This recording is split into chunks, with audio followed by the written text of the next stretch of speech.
Hoje, no Data Circle News, Google lança Gemma 3, nova geração de modelos de AI open source, pequenos e médios, mas com desempenho tão bom quanto ou melhor do que muitos LLMs bem maiores. Mistral lança nova tecnologia de OCR que promete revolucionar a digitalização de textos e documentos com base em GenAI. Manus AI, o agente de inteligência artificial que viralizou e transforma ideias em ações e inaugura uma nova era com os operadores de Agentic AI na prática. Quantum Computing, o novo lançamento da Microsoft, o chip Majorana One, que promete abrir portas para a escalabilidade da tecnologia da computação quântica. Confira isso e muito mais hoje no Data Circle News.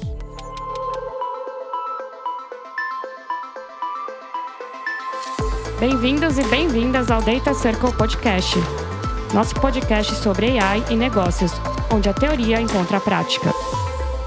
Salve, salve, membros do Data Circle, a nossa comunidade que une a tecnologia com os negócios. Estamos aqui para mais um episódio do Data Circle Podcast, hoje com a estreia de um formato novo, que a gente ainda nunca gravou. E para a conversa de hoje a gente tem Olivia. Tudo bom, Oli? Já tudo ótimo. Feliz de estar aqui. Ciro Paiva. Tudo bom, Cirão? Tudo ótimo. Prazer estar aqui novamente também. Boa. E o Edwise Brás, nosso querido Ed. Tudo bom? E aí, pessoal, boa noite, bom estar de volta. Bom, galera, e para esse formato que a gente vai gravar hoje, é um pouco diferente do formato tradicional que vocês já estão acostumados. Hoje a gente vai focar em notícias. Então, a partir de agora, a cada 2 semanas, a gente vai ter um episódio de notícias, que é para trazer tudo de mais novo que está acontecendo no âmbito da tecnologia, da inteligência artificial no mercado. E a gente vai trazer as notícias, comentar um pouquinho em cima delas, e esse vai ser a dinâmica que a gente vai trazer aqui. Vocês têm acesso aos links que a gente vai comentar aqui na descrição desse episódio, e comentem aí depois também se vocês curtiram do formato, alguma sugestão de alteração. A gente vai experimentando junto com vocês aqui. E para a gente já começar a falar sobre o que importa, basicamente as notícias de hoje, a gente tem o Google lançando o Gemma 3, a nova geração de modelos de IA mais eficientes e avançados. Ed, quer comentar um pouquinho sobre esse novo lançamento aí do Google, que promete bastante?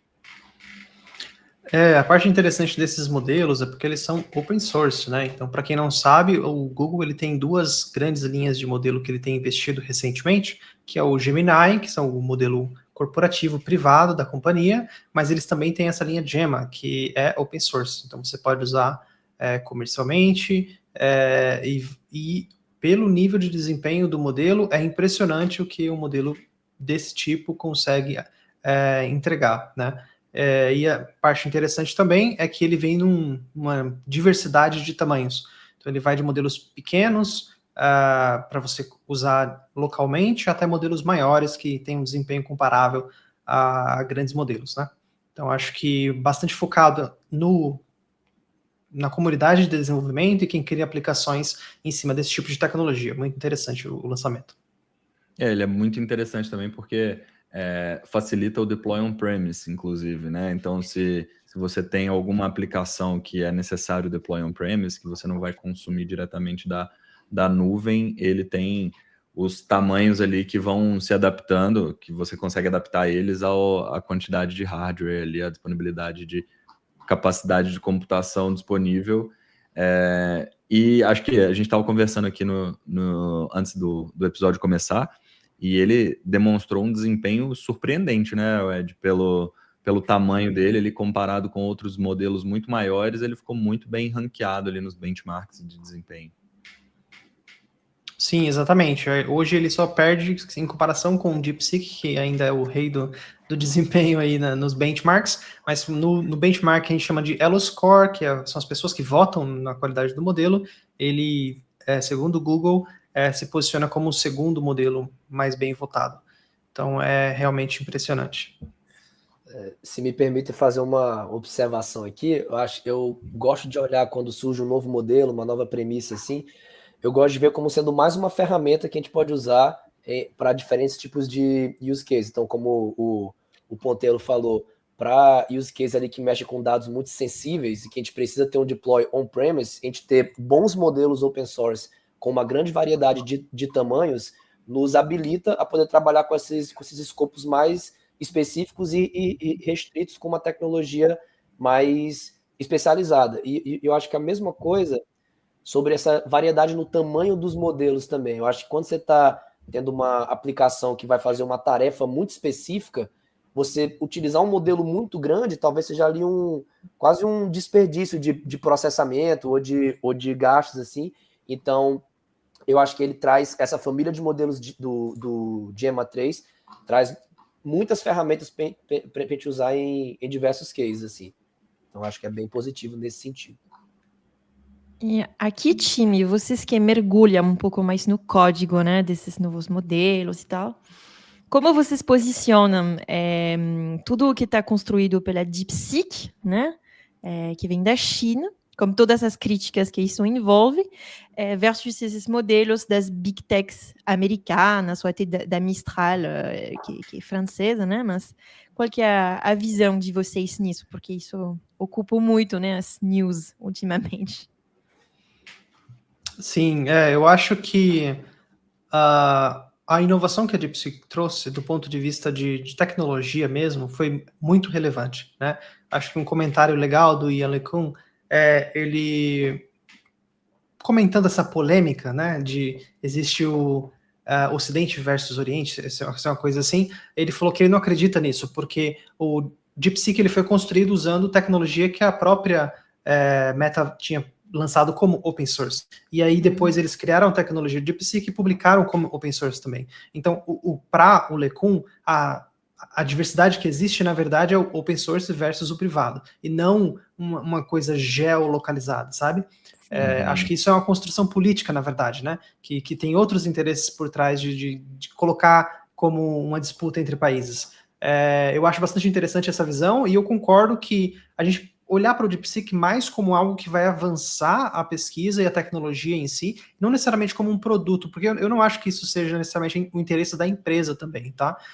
Como a Mistral também faz isso, né? A Mistral tem ofertas corporativas de modelos maiores que você pode comprar, mas eles têm também muito modelos open source para avançar o ecossistema de desenvolvimento em cima das tecnologias, né? Então eu acho que DeepSeek é um progresso. Eu acho que deveriam ter mais ciência aberta, né, nessa área.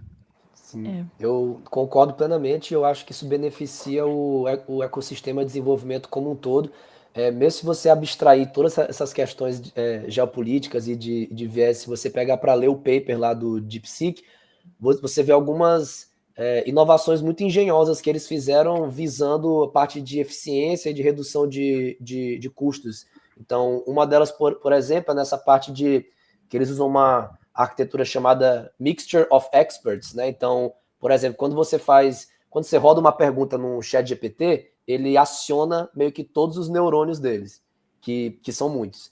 Para o DeepSeek, é como se ele tivesse numa etapa anterior, como se fosse um orquestrador, que ele vai identificar a área de domínio daquela pergunta que você fez, e ele vai acionar só os neurônios particulares para responder aquela pergunta. Então, o DeepSeek R1, eu acho que ele tem, você pode me corrigir se estiver errado, mas por volta de 500 bilhões de parâmetros ao todo, mas por query ele roda uma fração disso, ele roda uns entre 27 a 35 bilhões.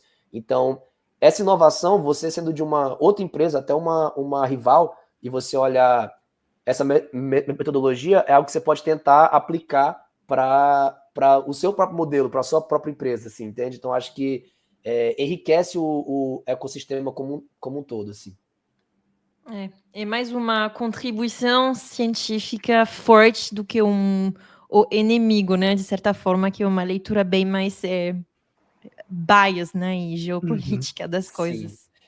E eu sou um grande fã da iniciativa open source. Assim, eu acho que tem até um ditado que fala que no long run o open source sempre ganha, que é porque você tem um universo inteiro de desenvolvedores de todos os lugares do mundo, com diferentes interesses e diferentes especialidades, que pegam aquele código aberto, adaptam ele um pouco para uma necessidade que eles têm e publicam isso, e outra pessoa acha legal e consegue fazer uma pequena melhoria, já publica de novo, então o ecossistema fica muito rico com essas diversas mutações a partir desse modelo base para as mais diversas tarefas. Então eu sou um grande fã da iniciativa open source.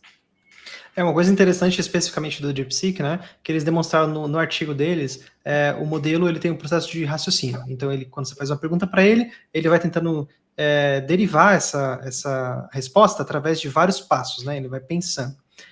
E tinha um momento interessante que eles fizeram até um highlight no artigo, que era quando ele se perguntando se ele estava no caminho certo, ele fala, eu acho que eu entendi alguma coisa interessante, e aí esse momento parece uma coisa muito humana, né, de você pensar e ter essa eureka, né?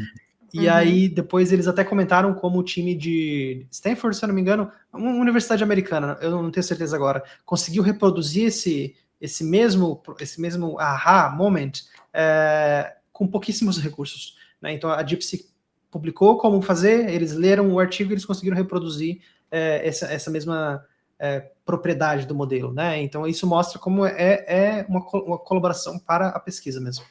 E no final todo mundo ganha, né? Avança o setor todo, a tecnologia como um todo.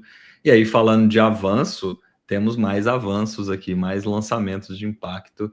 A gente tem o lançamento da Mistral também, da nova tecnologia de OCR, que é um modelo bem dedicado a esse desafio específico, né?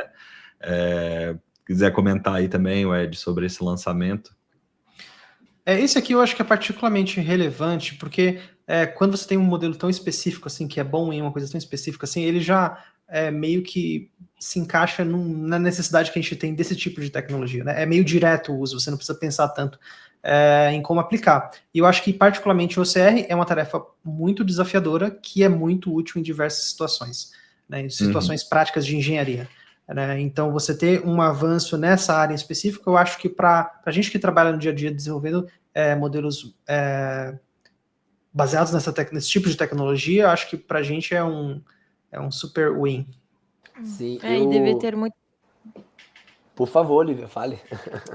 Não, eu acho que deve ter muitas aplicações no mundo, sei lá, financeiro, jurídico, né? Pela leitura de documentos. Ou até no retail mesmo, você tem uma câmera vendo preços, por exemplo, em tempo real, coisas assim sempre usam. Eu acho que para a gente entender onde que a gente consegue tirar valor desses modelos de OCR, é só a gente pensar no tanto de dados que tem algum valor para a gente, mas que eles não estão digitalizados, porque no universo perfeito, todos os dados que a gente tem estariam digitalizados, a gente conseguiria usar e saberia qual é aquele caractere em específico, mas na vida real a gente tem uma infinitude de notas fiscais, que a gente tem apenas fotos ou coisas do tipo, ou como o Ed falou, câmeras reconhecendo preços ali em tempo real. A gente pode ir para da pesquisa também, modelos de OCR feitos para traduzir ou tirar informação de manuscritos históricos, que estão muito desgastados pelo tempo. Então, assim, eu acho que isso traz muito valor quando a gente pensa de, essa informação é útil, mas a gente só tem ela no meio físico, por enquanto. Então é aí que esses modelos brilham, e eu acho que eles podem trazer valor para a gente nas mais diversas áreas. Eu trouxe umas 2 aqui, mas se a gente for pesquisar, tem muito mais, e eu acho bem legal também esse avanço. E é legal comentar que a ideia do OCR, ela não é nova, né? Tipo, já existem modelos de OCR há algum tempo, não há tanto tempo assim, mas sei lá, 5, 6 anos já existia algum modelo de OCR. Agora o ponto é o desempenho desse modelo, né? Ele foi evoluindo, e com a nova tecnologia que veio aí, principalmente com o advento da GenAI, ele consegue evoluir a um nível que era praticamente inimaginável quando as pessoas começaram a desenvolver os primeiros modelos de OCR. E quando a gente pensa, acho que na cadeia produtiva de criar uma solução de IA, esse modelo ele entra lá no começo para ele prover para a gente dados de boa qualidade e mais variados para que a gente consiga fazer modelos mais poderosos e que ataquem algumas dores nossas. Então, quando a gente vê que no momento a gente poderia ter muito mais dados médicos, dados que vêm de laudos ou de prontuários ou de receitas, coisas manuscritas, e que tendo um modelo muito bom, tudo isso vai estar em alta qualidade para a gente usar, a gente abre um leque enorme de possíveis aplicações que vão ser beneficiadas disso. Então, acho que é bem legal. Boa, muito bom. E seguindo para mais inovações, vamos chegar num tópico que foi viralizado aí nos últimos tempos, que foi o lançamento do Manus AI, né? o agente de inteligência artificial que transforma ideias em ações, como está escrito aqui. Também queria entender um pouco mais sobre essa questão que traz toda uma discussão a respeito dos operadores, né, os operators, e a ideia que a OpenAI teve com relação a isso, e logo depois veio o Manus e colocou tudo de cabeça para baixo a partir do lançamento dele. Explica um pouquinho para a gente aí também, Ed, sobre essas novidades aí que aconteceram nesses últimos tempos. Sim, no começo dessa onda de tecnologia de GenAI, né, teve um memorando, acho que foi do Google, que vazou, onde eles falavam que era meio que uma preocupação, digamos assim, que estava sendo compartilhada. Eles falavam que eles não tinham moat, que seria uma proteção, né, aquelas coisas que tem em volta do castelo, que é tipo um fosso para os seus inimigos não chegarem e você conseguir defender bem a sua posição. Eles estavam comentando que eles não tinham isso em relação a GenAI. Qualquer um conseguiria reproduzir a tecnologia deles e acabar da noite para o dia com a vantagem competitiva que eles tinham desenvolvido. Né? Então, eu acho que esse momento ilustra novamente esse desafio que é para as empresas de tecnologia hoje. Né? É algo que estava uma expectativa gigantesca em cima da OpenAI, que seria essa oferta do Operator, né? Que seria o primeiro agente totalmente autônomo que a gente ia lançar no mercado. A China, ou empresa chinesa, lança uma proposta semelhante e que muitos dizem que tem um desempenho, pelo menos por aparência ou primeiras impressões, superior, demonstrando que o nível de tecnologia que os times chineses estão lançando está competitivo com os americanos, com as maiores empresas, né? Então, eu acho que vai ser um desafio para quem está no setor, né? Mostrar o diferencial, manter essa vantagem competitiva com o nível de tecnologia que está sendo lançado. A cada momento que a gente vai acompanhando aí o desenvolvimento da tecnologia, a gente percebe, a gente tem algum momento de perplexidade ali em frente a alguma inovação, né? Acho que esse é mais um deles. Acho que a primeira vez que alguém foi lá e mexeu no ChatGPT, você falou, putz, o que está acontecendo aqui, né? Que loucura é essa? Acho que o efeito do Manus também é bem semelhante, dado o potencial ou a performance, né? A capacidade dele de ser realmente inteligente ali, né? E na forma de interação ali que ele traz junto. E aí, Olis, já testou o Manus? O que você achou do Manus?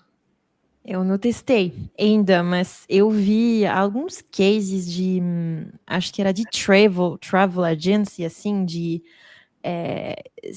modelos similares que faziam toda essa pesquisa até das passagens, do melhor roteiro de viagem, que estavam organizando toda a viagem da pessoa. E eu achei uma aplicação, assim, muito legal, mas também um pouco assustadora, de, putz, tudo poderia ser automatizado de ponta a ponta, né? Acho bem legal. Eu estava discutindo com o pessoal internamente também, como parece que tem uma corrida hoje para você criar esse agente que seria o seu assistente, seu companheiro aí de pesquisa, navegação, compra na internet, né? Então imagina quem conseguir lançar de fato essa tecnologia. Vai ser você pensar tipo a Amazon, né, com a inovação centralizada lá no começo da web. Eu acho que tem um potencial para ser algo assim, né? Um agente que vai mudar o customer journey assim completamente. Então, muito interessante. Totalmente. O impacto... Pode falar, Olivia.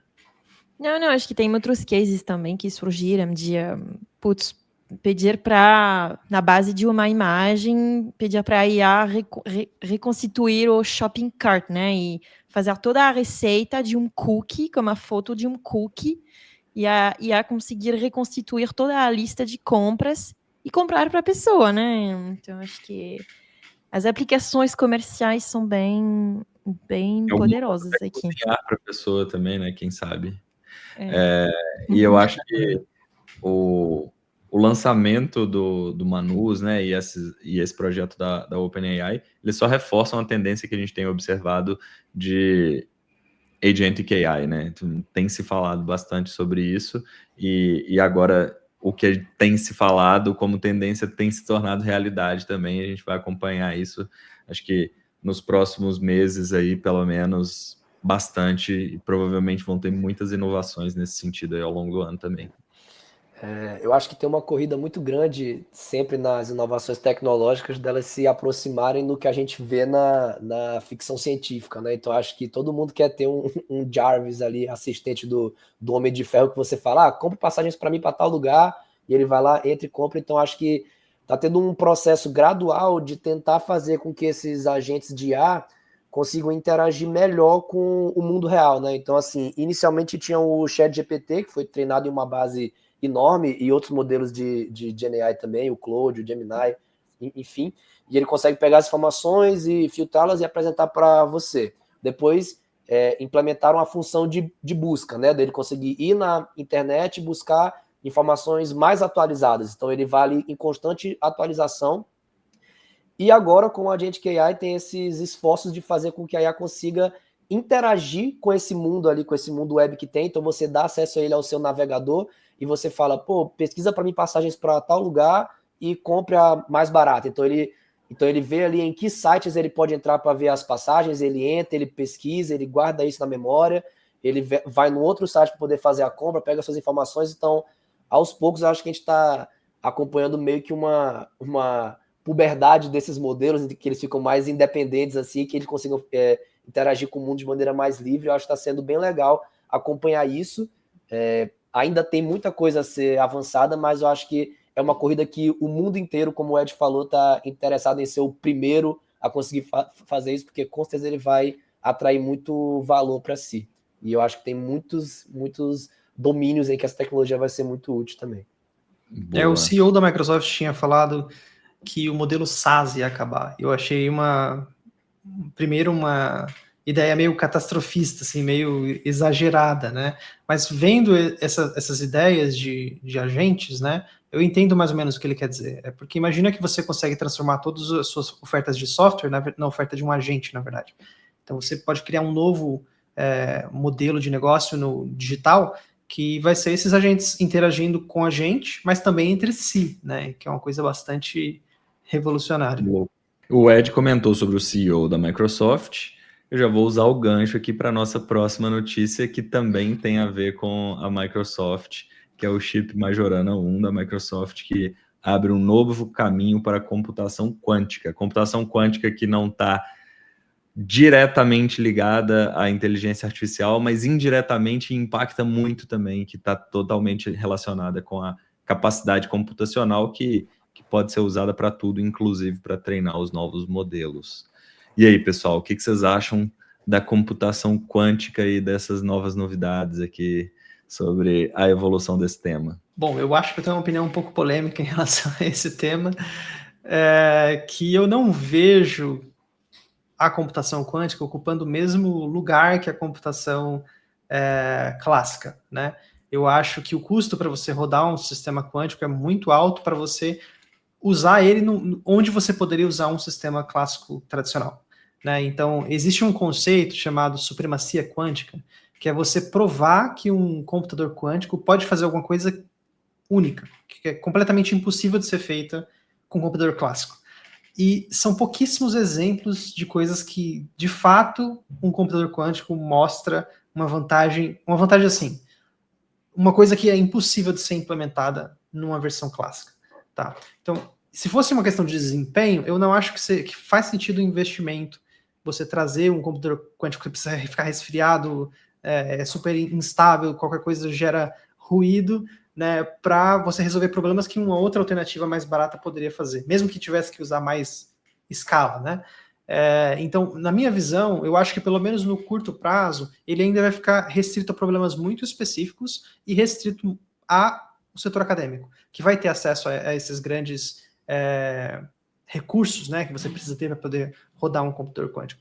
Então, eu sinceramente acho que para a gente ter um impacto comercial ou no enterprise desse tipo de tecnologia, ainda precisa ser provado que existe escopo para isso. Vou colocar um contraponto aqui, não necessariamente um contraponto, mas um outro ponto de vista relacionado à mesma coisa. Tipo, é fato que o computador quântico, primeiro, ainda não é uma realidade para ser colocado em produção, em larga escala, e é fato também que ele está muito caro. Mas novas tecnologias, elas têm essa característica de ter um preço fora da realidade até um determinado momento em que ela é comoditizada, que ela é colocada em uma escala tal que os preços caem. Acredito, ou quero acreditar, não sei, que o computador quântico pode estar nessa fase, ainda numa fase muito incipiente, mas que passando dessa fase, ela poderia ter o potencial de se tornar, talvez não todo mundo ter um computador quântico na sua casa, pelo menos não, sei lá, nos próximos 100 anos, ou 50, não sei como as coisas estão avançando, mas pelo menos ter um servidor... Uma democratização, né? quântica para resolver problemas mais complexos, por exemplo, o treinamento de modelos extremamente complexos que levaria muito tempo, gastaria muita energia de computação pensando na tecnologia clássica, mas poderia ser realizado de uma maneira mais prática no futuro. Tudo conjecturas, vozes da minha cabeça, mas pode ser uma visão um pouco mais otimista com relação à tecnologia do computador quântico. Eu acho que o mercado também vai nessa direção, né? De apostar que, tudo bem, a gente não tem casos de uso super específicos, mas eventualmente a gente vai criar esses casos de uso, né? Então, eu ainda sou cético. Eu acho que eu tenho um ponto de vista neutro entre o Ed e o Ponte, mas tem um ponto que eu acho que sempre levanta quando surge uma tecnologia muito grande, assim, muito poderosa, que é que eu acho que tem uma vontade mundial de se reinventar a roda, assim, sabe? E eu acho que não é por aí, tipo assim, surgiu a computação quântica, tal, tá mais acessível, e instantaneamente as pessoas querem resolver todos os problemas usando computação quântica. E eu acho que o caminho foi assim com a inteligência artificial generativa, quando ela surgiu, o pessoal queria usar ela para tudo também, até para coisas que já eram resolvidas muito bem com a IA tradicional.